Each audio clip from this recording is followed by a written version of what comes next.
Alhamdulillahi Rabbil Alamin. Wassalatu wassalamu ala ashrafil anbiya wal mursalin Sayyidina wa maulana Muhammadin wa ala alihi wa sahbihi ajma'in. Ashhadu an la ilaha illallah wahdahu la syarika lah. Iyyahu na'budu wa iyyahu nasta'in. Wa ashhadu anna sayyidana wa maulana Muhammadan abduhu wa rasuluh shadiqul wa'dil amin. Qala Allah ta'ala fi kitabihil karim, a'udzu billahi minasy syaithanir rajim. Bismillahirrahmanirrahim.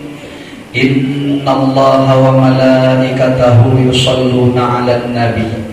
Ya ayyuhalladzina amanu shallu 'alaihi wa sallimu taslima. Wa qala aidan subhanaka la ilma lana illa ma 'allamtana innaka antal alimul hakim wa la haula wa la quwwata illa billahil aliyyil azim. Rabbi shrah li sadri wa yassir li amri wahlul 'uqdatam min lisani yafqahu qawli, amma ba'd. Hadratal mukarramin wal muhtaramin yang sama-sama kita muliakan, kepada para alim ulama, tuan-tuan guru beserta para asatidz yang hadir, begitu pula segenap aparat pemerintahan, wabil khusus kepada Bapak RW, Bapak RT yang hadir, para ketuhan, para sesepuh, tidak ketinggalan pula Bapak Ketua Panitia pelaksana peringatan Maulid Nabi besar Muhammad sallallahu alaihi wasallam, Bapak-bapak pengurus Masjid As-Shalihin maupun pengurus masjid lain yang hadir. Tidak ketinggalan pula bapak-bapak, ibu-ibu, hadirin dan hadirat yang semuanya saja saya doakan mudah-mudahan senantiasa diberikan Allah panjang umur, fi sihhatin wa afiyah, di dalam ketaatan kepada Allah Subhanahu wa taala. Allah mudahkan seluruh urusan-urusannya, Allah kabulkan segala hajat baiknya, Allah lancarkan rezekinya yang halal dan thayyiban, Allah istiqomahkan menapak di jalan yang diridhoi oleh Allah dan Rasulnya, dan mudah-mudahan semuanya beserta seluruh keluarga senantiasa dilimpahkan Allah keberkahan hidup lahir batin dunia dan akhirat. Amin ya rabbal alamin. Dalam kesempatan yang mulia ini, marilah bersama-sama kita memanjatkan puji dan syukur kita kepada Allah Subhanahu wa taala yang alhamdulillah telah memberikan berjuta-juta kenikmatan kepada kita semua, baik kenikmatan lahir maupun kenikmatan batin, kenikmatan yang kita sadari maupun kenikmatan yang tidak kita sadari, di mana alhamdulillah tsumma alhamdulillah, dengan semua anugerah kenikmatan itu di malam hari ini kita diizinkannya untuk berkumpul bertatap muka bermuajahah di salah satu rumahnya yang mulia, yaitu Masjid As-Shalihin. Tidak lain dan tidak bukan, kita hadir di sini adalah dalam rangka memperingati hari kelahiran junjungan kita Nabi besar Muhammad sallallahu alaihi wa ala alihi wa sahbihi wa baraka wasallam. Mudah-mudahan dengan peringatan Maulid Nabi yang kita selenggarakan di hari ini nantinya akan banyak sekali membawa manfaat untuk kehidupan kita fid dunya wad dunya wal akhirah. Amin ya rabbal alamin. Kemudian salawat dan salam Allah mudah-mudahan senantiasa terhaturkan keharibaan junjungan kita Rasulullah sallallahu alaihi wasallam, junjungan kita yang sangat kita harapkan syafaatnya di yaumil qiyamah nanti. Sekali lagi kita berdoa, mudah-mudahan kita semua yang hadir di sini kelak akan mendapatkan syafaat dari beliau dan berkumpul bersama-sama dengan beliau di dalam surga. Amin ya rabbal alamin. Bapak-bapak, ibu-ibu hadirin dan hadirat rahimakumullah, salah satu harapan terbesar kita ketika kita menghadiri majelis maulid atau secara umum majelis taklim yang di situ disampaikan ilmu-ilmu agama, nasihat-nasihat para ulama, para hukama, maka yang menjadi harapan terbesar kita itu adalah kita bisa mendapatkan ilmu yang bermanfaat dan berkah. Tak semua ilmu itu berkah dan manfaat, tak semua. Ciri-cirinya kata ulama, ilmu itu bisa manfaat dan berkah apabila kita bisa mengamalkannya dalam kehidupan sehari-hari. Itu ciri ilmu manfaat dan berkah. Dengan ilmu itu kita menjadi semakin giat beribadah kepada Allah. Dengan ilmu itu kita menjadi lebih takut untuk melanggar larangan Allah. Dengan ilmu itu kita mengenal jati diri kita sebagai hamba yang dhaif dan lemah. Dan berarti kita tahu kedudukan Tuhan kita Allah Subhanahu wa Ta'ala, Tuhan yang Maha Agung dan Maha Mulia serta Maha Kuat. Dengan ilmu itu kita menjadi bisa memfilter hati kita dari yang dulu hati penuh dengan penyakit. Dengan berkat ilmu itu kita bisa mengurangi penyakitnya, syukur-syukur menghilangkan penyakitnya. Dahulu mungkin sifat kita sombong, lalu dengan berkat ilmu manfaat itu berubah sifat kita menjadi tawadhu. Kalau dahulu kita punya penyakit hati namanya dendam atau al-hiqdu, maka dengan ilmu manfaat itu berubahlah hati kita menjadi pemaaf. Yang dulu hati kita adalah hati yang penuh dengan sifat bakhil, maka dengan ilmu manfaat tersebut berubahlah hati kita menjadi hati yang dermawan atau yang sahih. Nah, sekali lagi, ciri-ciri utamanya bisa diamalkan dalam kehidupan sehari-hari. Apabila setiap kita hadir, maulidkah, Isra Mi'rajkah, tahun barukah, pengajian mingguankah, namun tidak berdampak, semakin bisa kita amalkan hanya sebatas menambah pengetahuan belaka, maka itu satu kode ilmu kita tidak bermanfaat. Nah, kalau ilmu kita tidak bermanfaat, maka posisi kita masih bahaya. Sampai-sampai junjungan kita Rasulullah Shallallahu Alaihi Wasallam mengingatkan, man izdada ilman wa lam yazdad hudan lam yazdad minallahi illa bu'da. Barang siapa yang bertambah ilmunya, sesuatu yang awalnya dia tidak tahu, lalu dengan hadir ke majelis dia menjadi tahu, sekedar itu saja, walam yazdad hudan, tidak bertambah amalnya, maka lam yazdad minallahi illa bu'da, dia bukan bertambah dekat kepada Allah, justru semakin jauh. Bahkan dalam hadis yang lain diancam, asyaddun nasi yaumal qiyamati hasratan alimun lam yanfa'hullahu bi'ilmih. Orang yang paling kuat siksaannya atau paling menyesal di hari kiamat nanti, ujar Rasulullah, itu adalah seseorang yang berilmu namun tidak diberi Allah manfaat ilmunya, alias tidak bisa diamalkan dalam kehidupan sehari-hari. Maka dari itu Bapak dan Ibu yang dirahmati oleh Allah Subhanahu wa Ta'ala, setiap kita meminta pertambahan ilmu, ulama menyuruh kita dikoyiti dengan kata-kata nafi'. Jadi minta ilmu yang nafi', ilmu yang berkah dan bermanfaat. Nah, itu maka insya Allah selamat kita, tidak semata-mata ilmu handal.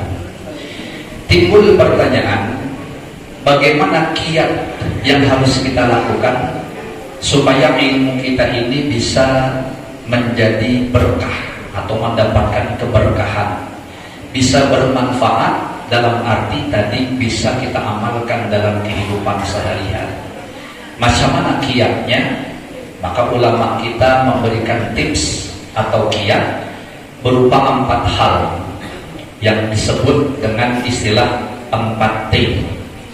Ini kalau diamalkan, insya Allah ilmu kita manfaat berkah. Apa 4T ini? Nah, kalau Bapak dan Ibu kuat hafalan, silahkan diingat. Kalau kira-kira agak kurang kuat, ya silahkan dicatat. Boleh catat pakai buku atau boleh catat pakai HP. Nah, kalau kira-kira pengen ngulangi, ini ada ketepatan yang live streaming. Nanti cari aja, bisa diingat ulangan rekamannya. Apa 4T ini? Pertama, kata ulama, ta'abbud, 1. Yang kedua, takhalluk. Yang ketiga, tamalluk. Yang keempat, tadallul. Ini satu istilah yang kalau Bapak pernah mengkaji sebuah kitab yang berjudul Mengenal Al-Asma'ul Husna karangan Al-Mukarram Kiai Haji Muhammad Bakhir, Ibn Syekh Ahmad Mughni, Ibn Syekh Ismail Negara, maka istilah ini akan Bapak temukan. Dan mohon maaf sebatas ilmu yang Allah berikan kepada saya menemukan istilah itu di dalam kitab itu.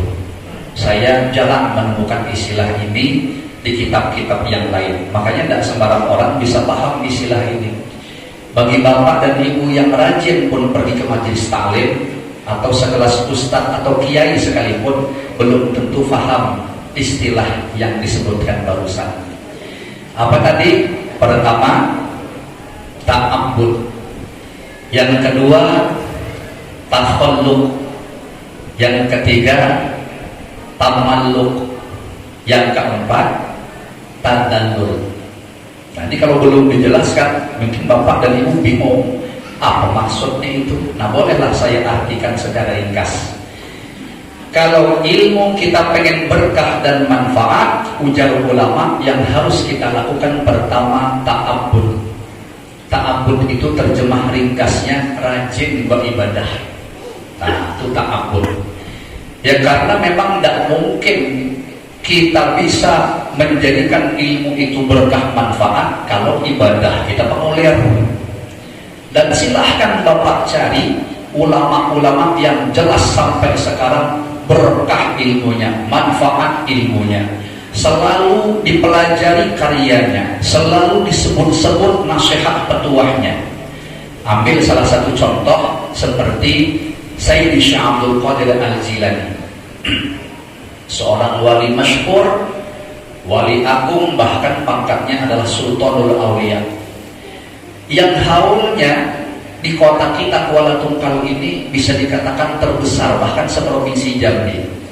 Kalau se-Sumatera ada dua kemungkinan, haul ini terbesar, tapi bisa jadi haul ziarah kubur di Palembang itu yang terbesar. Wallahu a'lam, saya tidak pernah menghitung. Tapi yang jelas di kampung kita menjadi kampung kebanggaan, diziarahi orang antara 40 sampai 50 ribu orang per tahun untuk menghadiri haulnya Sayyidi Syekh Abdul Qadir Jilani. Dan kita pasti sering mendengar nasihat beliau, mendengar manaqib beliau diceritakan, bagaimana hebatnya nasihat akhlak beliau. Padahal dari kehidupan beliau itu sampai sekarang itu hampir 1000 tahun lamanya, tapi selalu dikenang. Nah, itu tandanya ilmu beliau itu berkah manfaat. Dan pasti kita akan menyaksikan salah satu sebabnya adalah ta'abbudnya, rajinnya ibadahnya Sayyidi Syekh Abdul Qadir Jilani. Kalau ibadah fardu tidak usah ditakut lagi.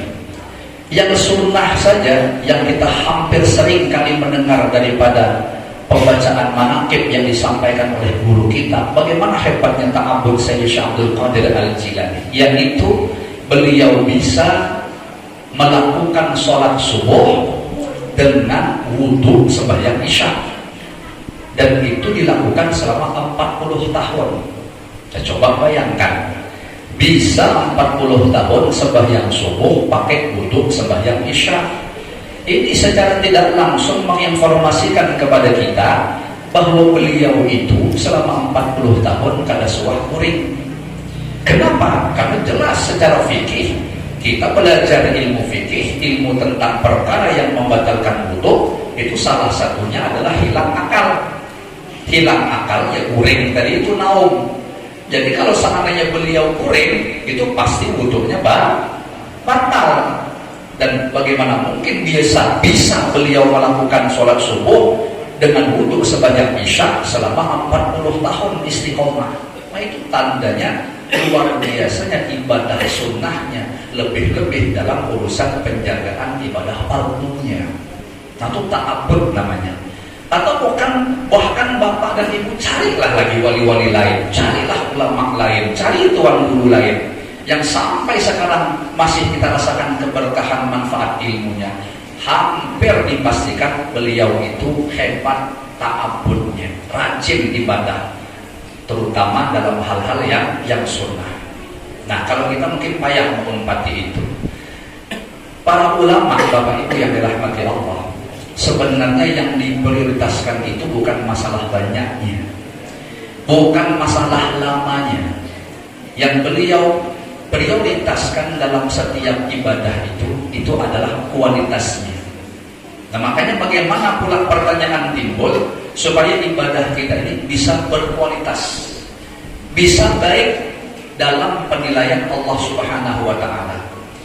Karena kata ulama, gara-gara kebodohan kita atau gara-gara ketidakmengertian kita, banyak di antara kita ini yang hari-hari beribadah menyangka ibadahnya itu bagus, banyak pahalanya, sekalinya luput. Yang terjadi justru setiap dia beribadah, catatan yang masuk dalam buku catatannya itu adalah dosa. Jadi bukan pahala. Secara wujud, wadatnya itu ibadah, bentuknya sholat. Kita saksikan kan ta'abbud ibadah itu tak masih harus sholat. Banyak ibadah lain kayak puasa, ibadah juga namanya, ta'abbud juga. Ngaji Quran, ta'abbud juga. Sedekah, ta'abbud juga, ibadah juga kepada Allah Ta'ala. Berzikir, ta'abbud juga, beribadah juga kepada Allah. Nah, kita selama ini menyangka bahwa itu sudah bagus, sudah bernilai. Cuman itu tadi sayangnya terkadang kita lengah. Kita tidak ngerti, tidak tahu. Ternyata banyak amal ibadah kita itu rusak, bahkan tidak bernilai di sisi Allah. Andaikan masuk nilainya bukan pahala, malah dosa. Semakin banyak beribadah, semakin banyak berdosanya. Kenapa seperti itu? Nah karena tidak ngerti, Pak. Kalau bahasa Arabnya lil jahri, kata Imam Haddad itu di dalam kitab Risalatul Mudzakarah. Jadi salah satu amal ini bisa hancur adalah bil jahri, karena yang melakukan amal itu mohon maaf tidak ngerti bahasa halusnya. Kalau bahasa kasarnya bodoh, tidak punya ilmu agama. Nah, dalam sisi apa kok bisa amal seperti itu? Ambil contoh Bapak Ibu yang dirahmati Allah. Kita kalau beramal itu, di antara syarat ibadah kita itu berkualitas atau diterima Allah, maka kita harus bisa merasakan bahwa amal itu bisa kita kerjakan adalah minnatullah, semata-mata karunia Allah, semata-mata kita rasakan itu ada pertolongan dari Allah Ta'ala.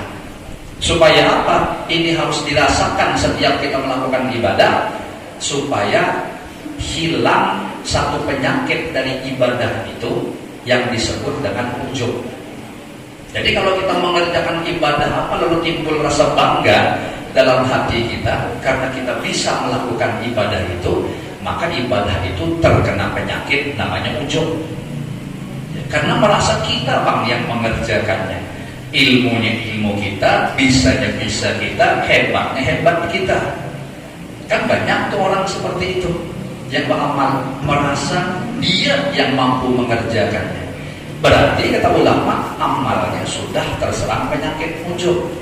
Kalau bahasa suatu amal itu sudah terjangkiti penyakit, kecil kemungkinan bakal itu diterima oleh Allah Subhanahu wa ta'ala.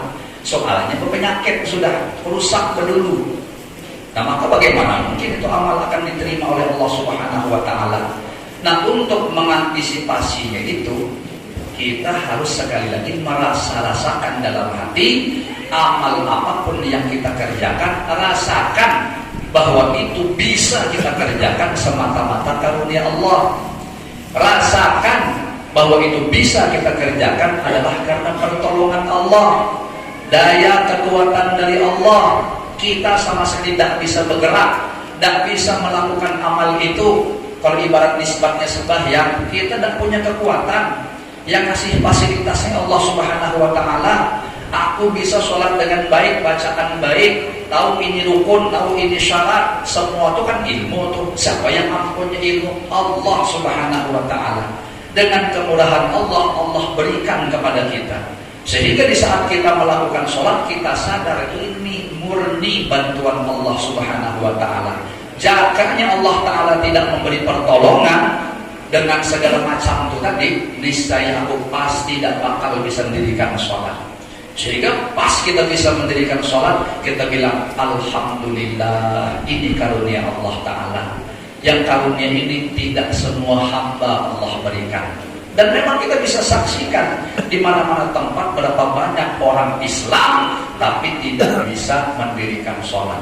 Masalahnya bukan dia tidak tahu, dia tahu ilmunya, dia tahu bacaannya, dia tahu rukun syaratnya, tapi dia tidak bisa mengerjakan. Kenapa? Karena tidak diberi pertolongan oleh Allah Subhanahu wa Ta'ala. Nah, kalau sudah amal itu kita kerjakan, kita merasa sekali lagi itu karunia Allah, itu pertolongan Allah. Nah, itu namanya syuhudul minnah. Si pelaku menyadari bahwa itu adalah karunia dari Allah, baru ibadahnya itu berkualitas. Kalau tidak seperti itu, seperti tadi, berarti amalnya itu adalah terjangkit penyakit yang namanya ujub. Belum lagi sisi yang lain, ikhlas. Ya, ikhlas itu ada dua kata ulama. Ada ikhlas fil amal, ada satu lagi namanya ikhlas fi talabis thawab.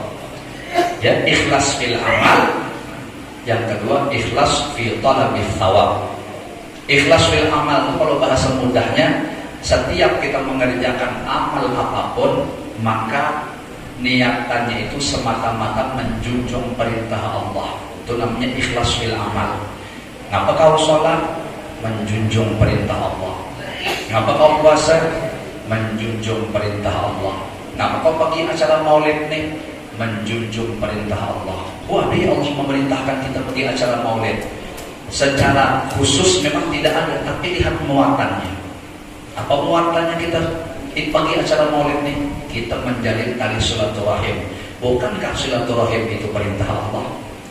Kita berkumpul di sini mengucapkan salam, beruluk salam, Assalamualaikum, Waalaikumsalam. Bukankah itu perintah Allah?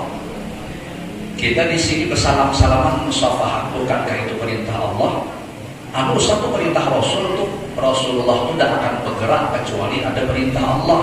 Wa ma yantiqu 'anil hawa in huwa illa wahyun yuha. Tidaklah Rasulullah itu berbicara dari hawa nafsunya, melainkan itulah wahyu dari Allah Subhanahu wa Ta'ala.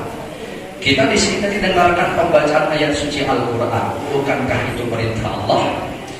Kita bersalawat seiring dengan kita membaca maulid. Bukankah itu perintah Allah? Jadi segala yang kita kerjakan harus ikhlas fil amal, yaitu bahasa lainnya tadi apa? Semata-mata menjunjung perintah Allah. Yang kedua, ikhlas fi talabis thawab adalah semata-mata mencari keridhaan Allah. Jadi asal beramal, perhatikan keduanya. Semata-mata menjunjung perintah Allah, mencari keridhaan Allah. Semata-mata menjunjung perintah Allah, mencari keridhaan Allah. Bisa itu kita terapkan dalam seluruh amal ibadah kita, berarti dia ikhlas. Tapi kalau tidak demikian, berarti kada ikhlas. Nah, itu sampai ada almarhum Abah Bulus Bungkul contohkan. Kayak kita nih, kita beliau datangi undangan orang. Ya, macam bapak dan ibu nih, datangi undangan acara Maulid Nabi di Masjid As-Solihin. Yang bapak ini juga adalah pengurus masjid lain. Lalu terpikir dari rumah, aku hadir ke malam ini ke Masjid As-Solihin. Ini kalau seandainya aku tidak ada hadir, nanti kan pasti itu pengurus Masjid As-Solihin akan melihat aku tidak ada. Nanti dikhawatirkan kalau kita bikin acara pula di masjid kita, pengurus Masjid As-Solihin pula ada yang datang. Daripada tidak nyaman nanti kalau di tempat acara kita dia tidak datang, lebih bagus aku datang aja lah supaya nanti dia balas. Nah, kata beliau itu sudah tanda ikhlas ngarannya. Kenapa? Karena supaya berbalas. bukan semata-mata menjalankan perintah Allah, bukan semata-mata mencari keridhaan Allah, tapi supaya dibalas kawan. Makanya aku hadir tadi itu. Nah itu kata beliau, kode tidak ikhlas. Jadi Bapak Ibu yang dirahmati oleh Allah Subhanahu wa taala, jaga amal ibadah kita, ta'abbud kita dalam segala jenis ibadah harus tadi apa? Ikhlasnya iya. Harus syuhudul minnah tadi itu, menyaksikan karunia, pertolongan, bantuan dari Allah Subhanahu wa taala supaya amal ibadah kita berkualitas. Kalau sudah bisa kita memainkan hati seperti itu dengan karunia dan pertolongan Allah, kita bisa seperti itu, lakukan ibadah apapun insya Allah selamat. Ya, ibadah apa saja insya Allah selamat. Jadi kode tips kiat supaya ilmu kita bermanfaat, ilmu kita berkah, lakukan ta'abbud. Artinya diiringi dengan rajin beribadah kepada Allah Subhanahu wa taala. Sebagaimana contoh-contoh yang sudah kita temukan pada diri kekasih-kekasih Allah, pada diri guru-guru ulama-ulama kita, itu mesti beliau hebat ta'abbudnya alias tidak pengulir. Satu. Yang kedua, tadi disebut adalah takhalluq. Kalau kita betul-betul jujur ingin daripada ilmu kita ini manfaat dan berkah, maka yang kedua adalah takhalluq yang harus kita lakukan. Apa takhalluq itu? Bolehlah dibahasakan sederhana, berakhlakul karimah, berbudi pekerti yang baik. Kenapa? Karena harga ilmu ini ada di budi pekertinya. Sehingga kita sering mendengar ungkapan di masyarakat, ada orang berilmu tapi tidak berakhlak, pasti jadi kecaman. Apa tuh katanya berilmu macam itu, kelakuannya macam hantu. Kenapa bisa disebut macam hantu? Pasti bukan karena ilmunya, karena tidak berakhlaknya. Sehingga ilmu itu menjadi tersia-sia kalau tidak diimbangi dengan akhlak yang mulia. Bahkan ada lagi yang mengatakan, aku katanya lebih bagus unggul tapi berakhlak daripada berilmu tapi tidak berakhlak. Nah ini kode lagi bahwa akhlak itu mahal. Dan boleh lagi Bapak Ibu periksa contoh-contoh yang saya sebutkan tadi. Siapapun orang yang sudah kita saksikan ilmu itu bermanfaat sampai sekarang, berkah sampai sekarang, perhatikan, pasti beliau pun adalah orang yang berakhlakul karimah. Semakin dia berakhlakul karimah, semakin wangi ilmunya, semakin luar biasa efeknya. Dan siapa yang mencontohkan akhlak itu? Tidak lain dan tidak bukan adalah junjungan kita Rasulullah Shallallahu Alaihi Wasallam. Rasulullah itu rajin beribadah, tapi sebatas yang saya tahu Allah tidak memuji ibadahnya Rasulullah di dalam Al-Quran. Rasulullah itu berilmu, tapi sebatas yang saya tahu Allah tidak memuji Rasulullah itu karena ilmunya.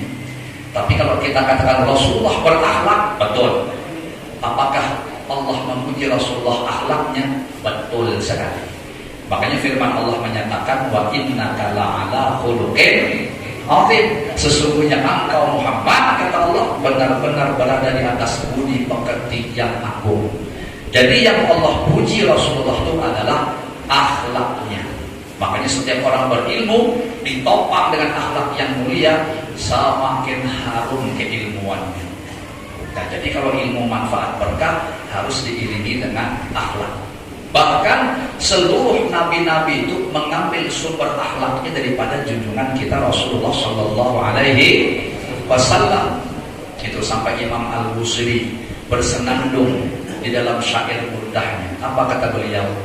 Wa kulluhum mir rasulillahi multamisun rabban minal bahari awrasham minad diyami. Wa kulluhum, seluruh para nabi dan rasul, multamisun, ya, semua nabi dan rasul itu mengambil satu timba dari lautan ilmunya Rasulullah Sallallahu Alaihi Wasallam maupun satu cibukan dari curahan hujannya ilmunya Rasulullah Sallallahu Alaihi Wasallam. Berikut juga akhlak. Fama min Apa tuh di Maulid Al-Habsyi yang di wala wanita sopa dulu? Nah, siapa yang hafal? Fama min khuluqin fil bariyati mahmud illa wa huwa mutalaqqan an zainil wujud. Tidak kita temukan satu akhlak yang mulia pada sosok siapapun, pada makhluk, maka tidaklah itu melainkan mesti sumbernya dari junjungan kita Rasulullah Shallallahu Alaihi Wasallam yang disebut zainil wujud, ya. Apa tuh? Perhiasannya kehidupan, perhiasannya wujud alam semesta ini. Jadi akhlak itu sumbernya daripada junjungan kita Rasulullah Shallallahu Alaihi Wasallam. Maka tiru saja. Akhlak Rasulullah itu banyak. Tadi contoh yang luar biasa. Apa di antara akhlak Rasulullah yang harus kita contoh?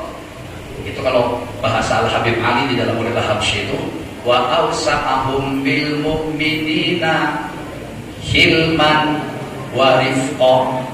Beliau itu paling awsa', ya, paling luas-luasnya orang yang beriman dalam hal hilim. Wa rifqa itu kelembutan. Nah, hilim itu maknanya santun, ya. Kalau pemahamannya hilim itu lebih hebat dari sabar.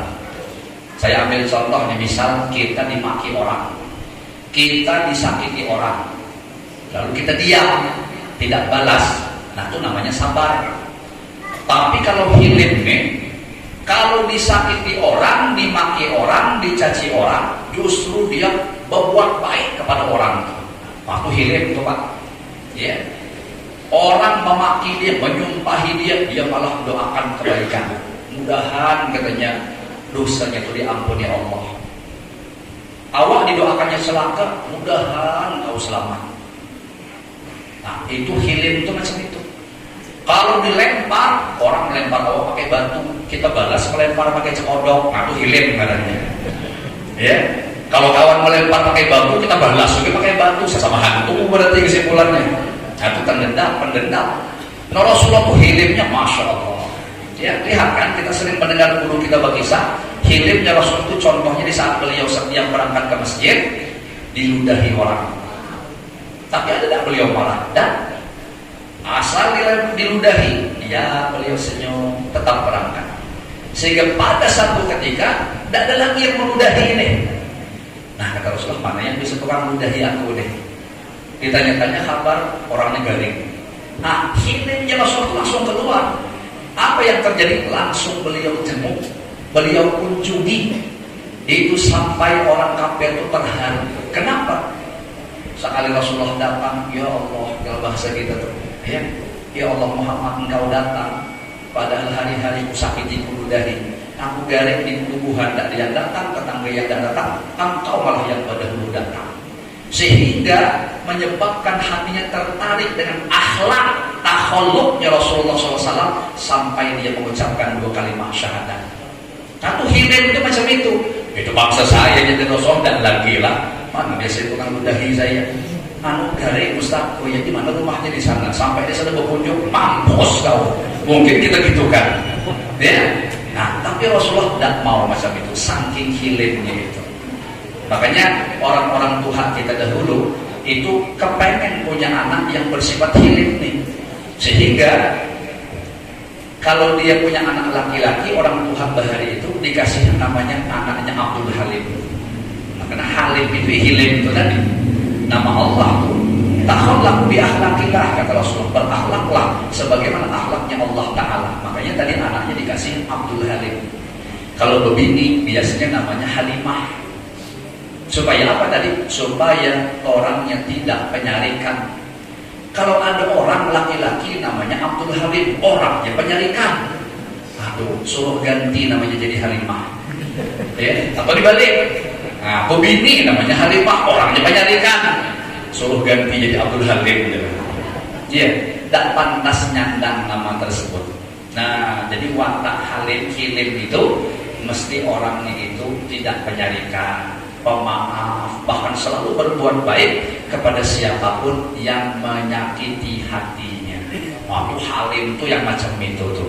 Mudahan kita bisa meniru ittiba dengan akhlak mulianya junjungan kita Rasulullah Sallallahu Alaihi Wasallam dalam hal hilim ini tadi. Amin ya rabbal alamin. Saya contohkan satu lagi hilimnya Rasulullah. Saya dapat satu keterangan. Rasulullah itu pernah satu ketika berkunjung ke rumah putri beliau, Sayyidah Fatimah Az-Zahra. Sekali sampai di rumah Sayyidah Fatimah Az-Zahra, Sayyidah Fatimah itu curhat, mengadu tentang keadaan laparnya. Kalau bahasa kita tuh, bah, ini Fatimah ini lagi lapar, bah. Sudah 3 hari 3 malam tidak ada makan. Jadi Rasulullah senyum, beliau peluk putri beliau, beliau memberikan kesejukan. Kalau bahasa kita, sabar nak. Ya, kau masih mending 3 hari, 4 hari sudah nak. Jadi lebih lama Rasulullah lagi. Nah, Rasul itu terpikir, ya Allah, ini berarti kalau sekelas Sayyidah Fatimah ini lapar, 2 laki bini, bagaimana dengan cucuku Hasan Husain? Pasti juga dalam keadaan lapar. Akhirnya Rasulullah pergi. Ternyata Rasulullah itu mendatangi sebuah sumur. Nah, beliau berencana ngambil air, mungkin nak minum. Tapi sayangnya itu tidak ada sibuk, ya, tidak ada timbanya, maka agak dalam. Tidak berapa lama datang seorang Arab Badui, orang Arab pedalaman tuh, naik unta menuju sumur tuh.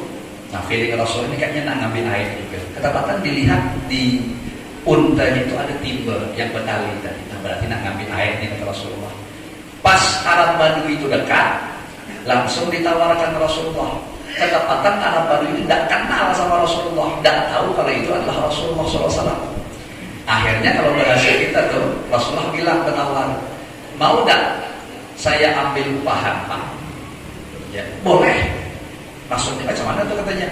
Nanti saya, kata Rasulullah, yang ngambilkan air, Bapak, ya tunggu di situ aja.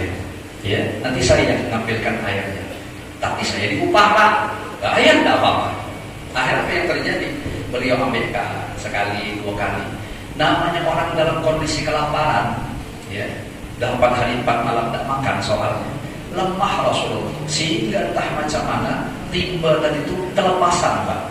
Jatuh ke sumur itu, tidak bisa lagi diambil. Melihat kejadian timba itu gugur, marah Arab Badui ini, langsung dimakinya Rasulullah SAW. Kalau bahasa kita, macam mana Bapak ini bumornya sampai begini, jatuh begini. Turun dari unta tuh, dan artinya Rasulullah tempelengnya. Rasulullah ditempeleng sama Arab Badui itu. Nah, hilimnya Rasulullah keluar lagi. Di saat tempeleng itu beliau cuma senyum diam. Tidak ada bahasa, kau tidak sogen dengan aku nih. Tidak ada bahasa macam itu. Ya diam aja. Tapi hebatnya orang Arab Badui walaupun tempeleng, karena sudah tadi Rasulullah ada beberapa kali masukkan banyu itu, tetap diupahnya. Dibayarnya upahan itu sekitar 20 biji kurma. Nah, cuma segitu upahannya, Pak. Senang Rasulullah, terima kasih, kita beliau ambil. Pergi, Arab Badui ini pergi, Rasulullah pun pergi juga dari sumur. Cuman si Arab Badui ini terpikir, siapa dari Bapak tadi? Kok tempeleng dan marah lalu, cuma senyum cuma. Wah, ini tidak ada punya sifat macam ini kecuali Rasulullah. Jangan Rasulullah yang kepilih tadi ini. Terpikir dianya, waduh gawat kalau masih ini modelnya. Iya nih, kayak ini Rasulullah nih. Boleh dia ke rumah, Pak, langsung ambilnya golok. Apa yang terjadi ini? Tangan yang tadi sempat nempelin Rasulullah itu ditimpas sama dia, putus tangannya, Pak. Langsung dibawahnya. Aku nih harus minta maaf nih. Iya, tetap balik ke Rasulullah. Kalau bahasa kita, cari ke Madinah di rumah Rasulullah. Ternyata sahabat mengatakan ada Rasulullah sedang di rumah Sayyidah Fatimah. Sasahi lagi ke situ. Ternyata betul. Rasulullah sedang duduk santai memangku Sayyid Hasan, Sayyid Husain sambil nyuapi kurma tadi. Nah, sampai di situ Arab Badui langsung bersimpuh minta maaf. Waduh, betul ternyata ini Rasulullah yang tempelin tadi itu. Minta maaf. Rasulullah, apa kata beliau? Sambil senyum beliau bilang, tidak ada apa-apa, justru aku lagi yang berterima kasih sama engkau. Nah, Rasulullah yang berterima kasih. Kenapa berterima kasih? Soalnya gara-gara engkau berikan upah 20 biji tadi, aku bisa nyuapi cucu aku yang lagi kelaparannya. Macam itu hilimnya Rasulullah. Ya, jadi tetap beliau menghargai upah yang sedikit itu, alhamdulillah menjadi sebab cucu beliau bisalah temakan walaupun sedikit sekadar untuk mengganjal rasa lapar yang luar biasa itu. Justru aku, kata Rasulullah, yang terima kasih. Tangan kenapa? Kata Rasulullah, tadi aku merasa bersalah ya Rasulullah, aku timpas tangan aku sampai putus. Oh, kata Rasulullah, sini tangannya. Dipegang oleh beliau, disampungkan beliau tangan, diusap sedikit, sampai nyambung seperti sedia kala. Keluar mukjizat Rasulullah Shallallahu Alaihi Wasallam. Nah, coba macam itu healingnya. Dan usahakan Bapak Ibu yang dirahmati Allah, kita terapkan healing ini di rumah tangga kita. Usahakan kita itu kalau bahasa Abah Guru sekumpul di zaman akhir ini supaya anak kita itu hidupnya berberkah, hidupnya nyaman, ekonominya nyaman, urusannya nyaman, lancar. Maksudnya kita sebagai orang tua punya sifat namanya musamaha. Apa musamaha itu? Ya, melapangkan dada kita atas kesalahannya. Ya, kita sadar anak kita ini salah. Tapi kalau kita kekeh, ngotot dengan menuntut hak kita, kalau di dasar anak orang ajar, anak durhaka, kalau gitu terus setiap kali anak kita salah kita ngotot begitu, berarti status anak kita anak durhaka. Lah kalau kata beliau anak kita status anak durhaka, macam mana hidupnya nyaman? Anak status durhaka nih Pak, nyari ekonomi payah ekonominya. Ya, bekerja tuh dapat susah nih ya. Padahal sudah peras keringat banting tulangnya tuh berat nih, sudah hampir seluruh waktu tuh diporsirnya mencari duit. Tapi status dia durhaka, di mana aja dia bekerja.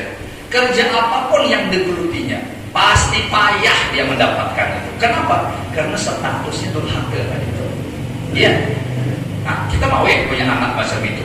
Tidak mau kita. Maka daripada itu kata Abah Guru Sekumpul, termasuk tahalluq juga nih. Ya, termasuk akhlakul karimah yang luar biasa, yaitu belapang dada kita. Jelas nih anak kita salah, tapi kita doakan ya Allah. Sehingga sampai ada saya temukan dalam manaqib seorang kekasih Allah tuh Pak, seorang waliullah tuh, kalau beliau nyuruh anak itu diukurnya dulu. Ini kira-kira dia, aku nyuruh anak aku macam ini, temakan nggak dia? Bisa nggak dia ngerjakan? Kalau dia tidak bisa ngerjakan atau dia ngerjakan tapi sambil gerunung-gerunung, aslinya itu dia tidak mau. Tapi karena kita sebagai orang tua nyuruh terpaksa, bahasa terpaksa tuh. Sebenarnya dia tidak mau, tapi terpaksa. Berarti status dia pun sebagai anak durhaka. Maka kata wali tadi, aku kalau model macam itu ukur keadaan anak aku, kira dia merasa berat atau kira dia malas mengerjakannya, aku tidak mau nyuruh dia. Soalnya aku sayang sama anak aku tidak mau dia jalankan sambil nyuruh yang mengakibatkan status dia menjadi anak durhaka. Maka anak durhaka tidak ada bahasa keberkahan itu, semua serba payah. Tapi Ustaz kita ini marah, emosi, karena dia tuh durhakai kita. Nah, andaikan juga tidak kuat ngempat emosi itu, nak tak keluar juga cakap, usahakan doakan kebaikan. Latih gitu. Macam mana caranya? Kita marah sama anak kita nih. Kita nih ngempat marah nih. Kalau bangsa tidak tahan kan sumpah serapah yang keluar. Banyak binatang-binatang keluaran dari muntung kita. Macam mana caranya? Silahkan keluarkan tapi ganti menjadi doa. Wah, jadi kita doakan, dasar kau ini anak buntung betuah. Nah, bagus tuh. Dasar kau ini anak buntung betuah, bini bikin sarik. Dasar kau ini bini buntung betuah. Setiap kali marah untung betuah, insya Allah untung betuah anak kita. Jadi tidak ada yang buruk. Saya punya contoh ini, saya punya kawan saya itu bercerita sama saya. Dia manggil saya apa? Bang, saya itu Bang, almarhumah mama saya itu, almarhumah mama itu kalau sudah marah sama kami, pasti doanya macam itu. Dasar kau ini anak untung betuah. Apa yang terjadi kami rasakan memang untung betuah Bang. Termasuk kawan saya tadi. Balik mondok Bapak Ibu yang dirahmati Allah, kan tak ada jauh ya, itu pengangguran total. Tapi karena dia sering dapat untung betuah tadi, sekali balik mondok ada orang sugih punya anak bungas, dikawinkannya anaknya dengan kawan saya tadi, gratis. Ya tidak ada bahasa kejujuran, yang penting kawan saya mau, jelas dia mau. Sekali kawin pula, beberapa bulan langsung dibikinkan rumah sama mintuhannya tuh. Rumahnya kayak apa bilang kan? Abu untung berdua ada tuh. Nah, tahun itu juga setelah menikah langsung diberangkatkan haji sama mentuhannya itu. Wah, memang untung bertuahnya memang. Nah makanya itu Bapak Ibu kalau sare dasar paling untung berdoa. Nah tambahi lagi doa terserah. Yang penting bagus-bagus. Ya Bo, bisa tidak marah sarik sama laki. Wah kalau bisa doakan gitu. Dasar abang ini untung berdoa mudahan begini banyak misalnya. Wah itu langsung kuat amin itu insya Allah. Amin di lakinya. Kalau tapi di belakang maka lebih dimasak parah. Jangan coba-coba ya dah. Nah itu apa tadi? Takhalluk, berakhlak dengan akhlak yang mulia. Contohnya siapa tadi? Akhlaknya junjungan kita Rasulullah Sallallahu Alaihi Wasallam. Yang ketiga, supaya ilmu kita berkah dan bermanfaat, yang harus kita lakukan adalah tamalluk. Nah, tamalluk ini bahasa simpelnya adalah cari perhatian, ya, cari muka. Bagaimana kita harus bertamalluk, terutama dengan guru-guru kita, dengan orang-orang solih. Nah, itu kan kalau kita hebat mencari muka tadi, mencari perhatian tadi, maka kita pasti akan menjadi jamaah yang paling istimewa dibanding jamaah-jamaah lain. Dan sahabat melakukan ini. Sahabat itu contoh ambil satu, seperti sahabat Ibnu Mas'ud atau sahabat Abdullah bin Mas'ud. Itu hebat tamaluknya kepada Rasulullah. Apa tamaluknya sahabat Ibnu Mas'ud? Asal berjalan sama Rasulullah, itu beliau berjalan di depan. Seakan-akan kayak jadi tameng bagi Rasulullah SAW. Kalau ada serangan, beliau yang berdahulu nangisnya. Kalau Rasulullah singgah di satu tempat, itu yang berposisi mengamankan sendalnya Rasulullah, itu adalah sahabat Ibnu Mas'ud nih. Jadi kalau Rasulullah masuk, kita katakanlah ke Masjid As-Sholihin, datang sah. Itu sahabat Ibnu Mas'ud langsung mengambil sendalnya Rasulullah, dimasukkan ke pergelangannya. Wah, langsung beliau tumpi macam ini. Nah ini banyak di wadah kita alhamdulillah orang-orang yang juga bisa mengamankan tuh kalau ada penceramah, habib, tuan guru kiai, insya Allah dia tukang mengamankan sandal. Tapi selanjutnya dibawa boleh. Iya, mohon katanya apa ngambil berkah. Bingung penceramahnya boleh mana sandal aku deh. Pokoknya kawan bapak Allah juga banyak ambil berkah juga kawan. Bukan selanjur. Ya mana mau macam itu sahabat Ibnu Mas'ud. Nanti kalau sudah Rasulullah dilihat-lihat, nah kayaknya nak keluar di Rasulullah nih, beliau berdahulu pulang ke pintu, langsung memasangkan sendal itu ke arah luar, sehingga Rasulullah tidak lagi berbalik-balik badan, langsung memakai. Nah itu tamaluknya sahabat Ibnu Mas'ud. Tapi kalau lihat, kita lihat, saksikan macam mana derajatnya, luar biasa. Siapa lagi yang hebat bertamaluk nih? Sahabat Ibnu Abbas, itu sahabat Abdullah bin Abbas. Macam mana tamaluknya? Nah, Guru Bahir pernah berkisah. Sahabat Abdullah bin Abbas itu kumpul dengan sahabat-sahabat lain yang lebih tua. Karena di saat itu sahabat Ibnu Abbas itu masih anum. Ya. Tahu-tahu melihat Rasulullah berjalan ke arah WC dan Rasulullah itu tidak bawa apa-apa. Lazimnya kan orang kalau ke WC itu mesti bawa timba, besi baju, bawa cibuk untuk ke cibuk. Ternyata itu diamati, diperhatikan oleh sahabat Ibnu Abbas. Beliau langsung berpikir, Rasulullah masuk ke WC, ke kamar mandi, itu pasti buang air. Tapi kenapa tidak bawa apa-apa? Ini jangan-jangan Rasulullah ini kebelet, sehingga tidak sempat mengambil, mempersiapkan itu. Langsung beliau tinggalkan rombongan sahabat ini, berdatas pergi, ngambil timba, diisi baju, diisi cibuk, diletakkan di depan kamar mandi atau WC tadi. Ternyata betul feelingnya sahabat Ibnu Abbas. Rasulullah keluar, memang ada air di sini, timba, ambil beliau bawa masuk lagi. Artinya beliau memanfaatkan air itu bercibuk. Setelah selesai beliau keluar, langsung mendekati kumpulan sahabat kita sambil bertanya. Kata Rasulullah, siapa yang menyediakan timba itu tadi? Dijawab sama sahabat Ibnu Abbas, ya Rasulullah. Spontan langsung Rasulullah angkat tangan mendoakan khusus buat sahabat Ibnu Abbas. Doanya masyhur, sering dibacakan guru-guru kita di tungkalnya kalau pimpin doa. Apa doanya? Allahumma faqihu fiddin wa 'allimhu ta'wil. Ya Allah, fahamkan anak ini dalam urusan agama dan ajarkan dia ilmu takwil. Makanya apa yang terjadi? Sahabat Ibnu Abbas itu termasuk master dalam bidang Al-Quran. Sampai beliau menyusun tafsir tertuha namanya tafsir Ibnu Abbas.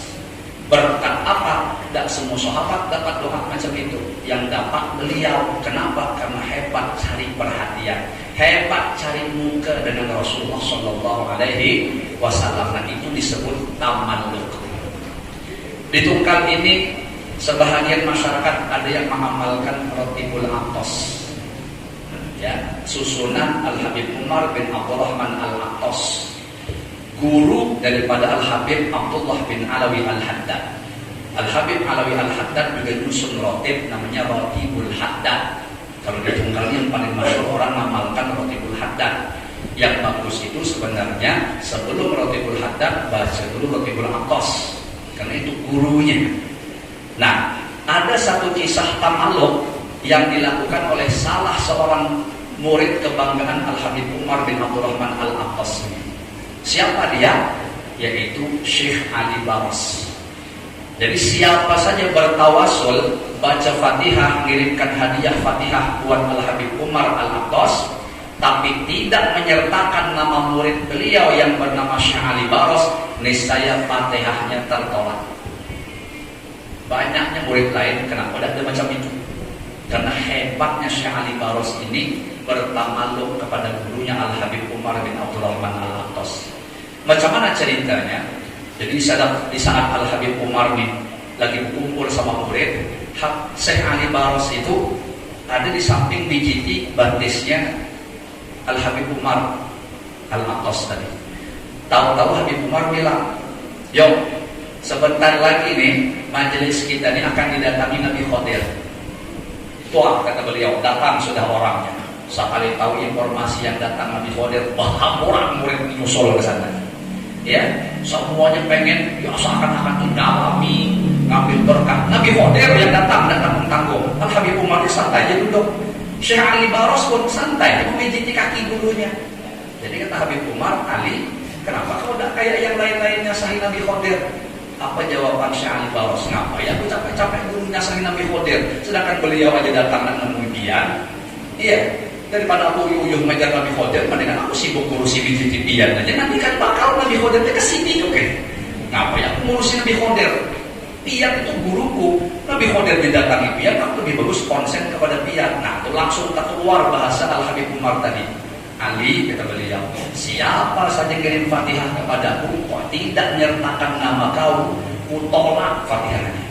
Wah, itu hebatnya tamalluknya Syekh Ali Baras tadi. Makanya coba nanti Bapak cek di internet macam mana cerita Syekh Ali Baras. Itu tadi cari perhatian, itu namanya tamalluk. Nah, siapa lagi yang hebat bertamalluk? Waduh, banyak saya punya cerita Bapak. Ya. Tapi tidak usahlah saya kisahkan, terlalu banyak berkisah nanti. Intinya, ilmu kalau mau berkah manfaat, hebat-hebat bertamalluk. Apa tamalluk tadi? Cari perhatian, cari muka, supaya guru-guru kita, ulama kita, orang soleh kita tuh senang dengan kita. Kalau sudah bahasa senang, masuk nama kita dalam hati beliau, nah nyaman sudah tuh. Kapan beliau dapat madad dari Allah Ta'ala, kita lagi asik goreng, maka langsung Allah pandang nama kita ada di dalam catatan yang indah di hati beliau, kita pun dapat percikannya. Sudah gitu. Yang terakhir Bapak Ibu yang dirahmati oleh Allah Subhanahu wa Ta'ala, kalau mau ilmu berkah manfaat, kita harus pintar-pintar bertadallul. Apa tadallul itu? Merendahkan diri, menghinakan diri. Jangan mangkat, jangan merasa awak ni hebat, awak ni pintar, awak ni suci, awak ni agung, awak ni besar, orang lain tidak kayak kita. Itu namanya sombong. Kalau tadallul itu harus merendah. Bahkan saking rendahnya dalam pandangan kita, perasaan kita, kitalah yang paling buruk dibanding orang. Kitalah yang paling banyak dosanya. Di antara semua yang hadir ini kayak kitalah yang paling pantas masuk neraka, yang lain udah ada yang pantas, yang lain masuk surga semuanya. Nah itu tadallul itu macam itu. Siapa para ulama yang hebat bertadallul? Banyak sekali. Di antara yang masih hidup, seingat saya sekarang adalah Asy-Syaikh Mutawalli Asy-Sya'rawi, ulama Mesir. Seingat saya beliau masih salah satu keturunan junjungan kita Rasulullah Sallallahu Alaihi Wasallam. Syekh Mutawalli Asy-Sya'rawi itu Bapak, kalau sudah ngisi pengajian nih, ribuan yang hadir. Masya Allah. Satu ketika kaum masjid itu tengah malam pergi ke WC masjid. Tahu-tahu di tengah malam yang dingin tuh terdengar suara kresek kayak orang lagi bersih-bersih, kayak orang lagi nyikat-nyikat nih. Kata kaum, siapa tengah malam bolong masjid ini bersihkan WC? Sekali diparaki, Masya Allah, Syekh Mutawalli Asy-Sya'rawi tadi, tuan guru ganal yang sedang bersihkan WC. Takajud kaum nih. Kalau bahasa kita tuh, waduh tuan guru, kenapa pian yang buyuh bersih? Itu tugas kami, jangan tuan guru. Tidak apa-apa, kata beliau. Aku sedang melakukan mu'aqabah, menghukum diri. Kenapa tuan guru menghukum diri?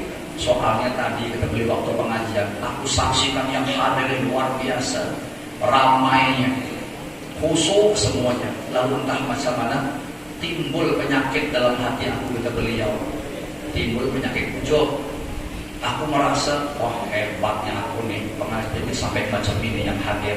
Lalu beliau merasa menyesal. Itulah hebatnya kekasih Allah tuh. Kekasih Allah itu, kata ulama kita, bukan tidak pernah berdosa, bukan, tapi asal berdosa cepat diberi Allah pertolongan untuk taubat, cepat menyesal itu tepat. Jadi pas timbul rasa ujub tadi, wah hebat aku diisi pengajian macam ini yang hadir orang ramainya. Sekali kita menung beliau, ya Allah, kata beliau, aku sempat ujub juga. Maka untuk menghukum diriku yang sempat bangga tadi itu, aku bersihkan WC ini tadi. Aku nasihati diriku sendiri, kata beliau. Seakan-akan beliau itu kayak nasihati dirinya sendiri. Seakan-akan kayak bercakap dengan dirinya sendiri. Apa kata beliau? Mutawalli, hebat datang dari mana kau? Kau tidak sadar ya, kau itu tercipta dari air mani yang hina. Keluarnya pun dari kemaluan. Kemaluan itu aurat. Kalau sekarang hidup kemana-mana bawa kotoran, iya. Kalau bahasa kasar bawa tahi, di kuping ada tahi kuping, di hidung ada tahi hidung, di pusat ada tahinya, iya. Semerantakan berkotoran, datang hebat dari mana kau? Seakan-akan nasihat diri sendiri tuh. Nanti pun kalau kau mati jadi bangkai, ya, busuk, dihurungi ulat, dihurungi cacing, hebat datang dari mana kau? Nah, jadi beliau berarti aku ini pantasnya bukan ngisi pengajian, tukang bersihkan WC lah yang pantas, padahal tuan guru ganal. Nah, itu namanya tadallul namanya. Ya, persis yang dialami oleh Imam Al-Ghazali. Nah, kita kan pernah tuh dengar cerita guru kita Imam Al-Ghazali itu Muhammad, namanya kan punya adik namanya Ahmad. Disuruh mamanya sholat pada jamaah. Sekali sholat pada jamaah langsung adiknya mufaraqah. Tahu Imam Al-Ghazali, dilaporkannya ke mamanya, mak tadi ngapa Ahmad tuh jamaah sama aku, tahu-tahu mufaraqah. Jadi ditanya sama mamanya, betul ya Ahmad? Betul mak. Ngapa kau mufaraqah? Macam mana katanya, aku lagi jamaah sama abang, badannya berdarah tuh. Bingung Imam Ghazali, astagfirullah, kata beliau. Betul apa kata adik, padahal bukan badannya ketengahan berdarahan, tidak. Rupanya di saat sholat tadi Imam Al-Ghazali sibuk memikirkan masalah haid. Jadi hukum yang beliau pikir di saat sholat itu, tapi kaitan hukumnya masalah haid, sedangkan haid urusannya darah. Jadi dalam kasyaf Imam Ahmad itu menyaksikan tubuh Imam Al-Ghazali ini berdarahan. Kok bisa, kata beliau nih, Ahmad ini menyaksikan tubuh aku berdarahan, hebat, ini berarti kasyaf nih, siapa gurunya? Nah, bertanya Imam Al-Ghazali, mak kalau bahasa kita siapa guru? Kau pernah belajar juga? Tidak lah bang, ya biasa aja lah guru aku tuh. Tidak mak, kalau bisa tunjukkan. Padahal Imam Ghazali alim sudah, tokoh ulama, pokoknya orang mengelulukan kehebatan beliau. Hujjatul Islam, ya kan? Tapi dipaksa-paksa akhirnya jawab juga. Kalau betul tampang jujur mau belajar sama guru aku, tuh guru aku di pasar. Gawiannya orang soal sepatu cuma. Tukang jahit sepatu rapid. Penasaran Imam Ghazali, bagi beliau cari gurunya, dapat. Jadi langsung kalau bahasa kita sekarang nih, guru aku nak belajar sama Pian. Wah katanya, Pian itu yang disuruh ulama ganal. Aku nih apa tukang jahit sepatu ini cuma gawian aku, masa Pian aku guru sama aku mana pantas. Tidak lah, aku tahu lah guru Pian ini siapa. Ahmad sudahnya ngasih taunya. Akhirnya kalau dipaksa-paksa, ayo lah kata guru, udah lah yuk kalau gitu kita belajar. Kemana? Ke rumah lah balik. Apa pelajaran pertama? Sudah mempersiapkan. Jangan mungkin buka kitab segala macam mentolak akhirnya. Itu bukan itu pelajarannya. Nah, kata gurunya pelajaran pertama Imam Muhammad itu WC. Tolong bersihkan. Ya sama. Menanyingsinglah tangan beliau. Merasa khawatir kalau bajunya kotor. Tidak usah, kata beliau, tidak usah dising-sing. Tidak apa-apa pakai baju itu. Mau sibuk pulang mencari sikat segala macam, tidak usah kata gue pakai sikat, pakai tangan dia bersihkannya, langsung pakai jari. Namanya sendi kodawong sampai nawa atau enak, langsung Imam Ghazali bersihkan pakai tangan, bercelimutan badan beliau, bercelimutan baju kebesaran beliau, pakai tangan bersihkan. Udah selesai bersihkan, sudah dulu tugasnya, sudah ya, sudah kata beliau, ya sudah, itu pelajarannya, balik lagi. Sekali beliau mengangkat kepala ke atas, langsung terlihat Lauhul Mahfuz itu. Langsung dikasyaf sama Allah Subhanahu wa taala. Apa pelajaran berharganya? Gurunya ngajarkan tadallul. Awalnya tadi beliau nyanyikan merasa tidak pantas baju. Nak ngalih sikat merasa tidak pantas tangan tersentuh kotoran. Itu yang dihancurkan oleh gurunya. Macam mana kau bisa kasar kalau kau masih merasa kau mulia?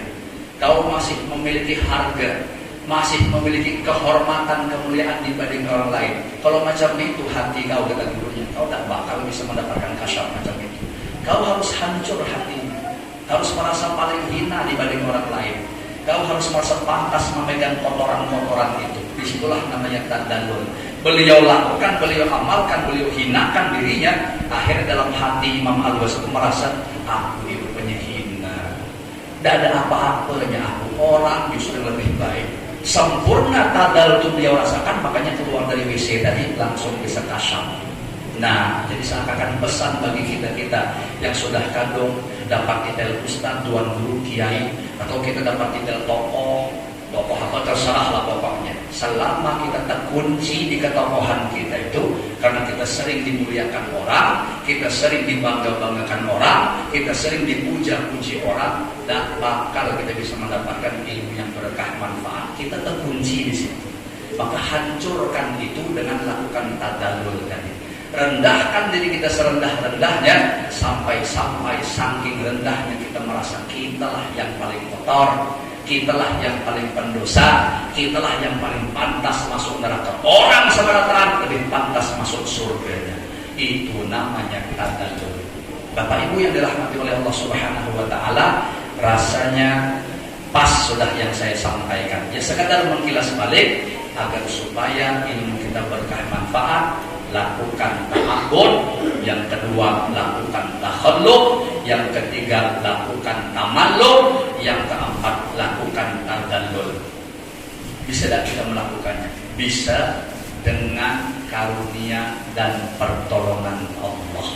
Kalau sudah itu bisa kita lakukan, insyaallah bihaulillah wa quwwati, dimanapun kita nuntut ilmu, insyaallah ilmu kita akan berkah dan bermanfaat. Amin ya rabbal alamin. Bapak Ibu yang dirahmati oleh Allah Subhanahu wa taala, minta maaf, minta maaf, mungkin hanya ini yang bisa ulun sampaikan. Mudah-mudahan sekali lagi dijadikan oleh Allah taala menjadi ilmu nafi', manfaat berkah dunia akhirat untuk kita semua. Amin ya rabbal alamin. Ala hadhihi niyyat wa ala manawahu aslafuna salihun wa likulli niyatin salihah wa ila hadratin nabi sallallahu alaihi wa ala alihi wa sahbihi wa baraka wa sallam. Al-Fatihah. A'udzu billahi minasy syaithanir rajim. Bismillahirrahmanirrahim. Alhamdulillahi rabbil alamin. Arrahmanir rahim. Maliki yaumiddin. Iyyaka na'budu wa iyyaka nasta'in. Ihdinas siratal mustaqim. Shiratal ladzina an'amta 'alaihim ghairil maghdubi 'alaihim waladdallin. Amin. Hadani Allah wa iyyakum ajma'in. Wassalamualaikum warahmatullahi wabarakatuh.